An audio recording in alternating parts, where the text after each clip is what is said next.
दिवाली के लिए बाजारों में पटाखों की दुकानें भी लग चुकी हैं। ऐसे में सबसे ज्यादा एहतियात बरतने की जरूरत होती है।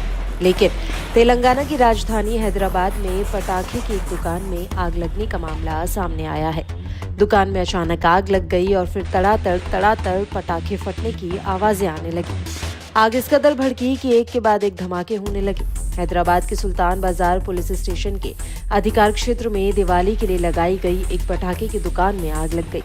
थोड़ी सी आग ने विशाल रूप ले लिया और एक के बाद एक धमाके होने शुरू हो गए, जिससे दुकान का मालिक और कर्मचारी डर के मारे मौके से भाग गए। आग इतनी भड़की कि पास में खड़ी 2 पहिया गाड़ियों में भी आग लग गई। आग लगने की खबर मिलते ही सुल्तान बाजार से पुलिस तुरंत मौके पर पहुंची और दमकल विभाग को सूचना दी। दमकल की गाड़ियां तुरंत मौके पर पहुंची और आग को बुझाने में जुट गई। इलाके में लगातार हो रहे धमाकों के कारण तनाव का माहौल बना रहा। पुलिस प्रशासन की ओर से दुकानदारों को खास एहतियात बरतने की सलाह दी गई। इस आग लगने की घटना के कुछ देर बाद ही सोशल मीडिया पर इस हादसे के वीडियो जबरदस्त वायरल होने लगे। सोशल मीडिया पर आए एक वीडियो में साफ देखा जा सकता है कि दुकान में आग लगी है और कुछ ही देर में जरा सी आग विशाल रूप ले लेती है। वीडियो में पटाखे की जोरदार आवाजों को भी सुना जा सकता है। इस आग लगने की घटना को लेकर अब तक ये स्पष्ट नहीं हो पाया है कि दुकान में आग किस वजह से लगी थी।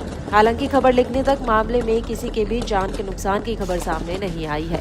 पुलिस के एक वरिष्ठ अधिकारी ने प्रारंभिक जांच के आधार पर बताया कि आग उस समय लगी जब दुकान में पटाखे रखे जा रहे थे। उन्होंने कहा कि दमकल की गाड़ियों को मौके पर भेजा गया और आग पर काबू पा लिया। पुलिस ने बताया कि एक महिला का हाथ मामूली रूप से झुलस गया है, जिसे अस्पताल में भर्ती कराया गया है।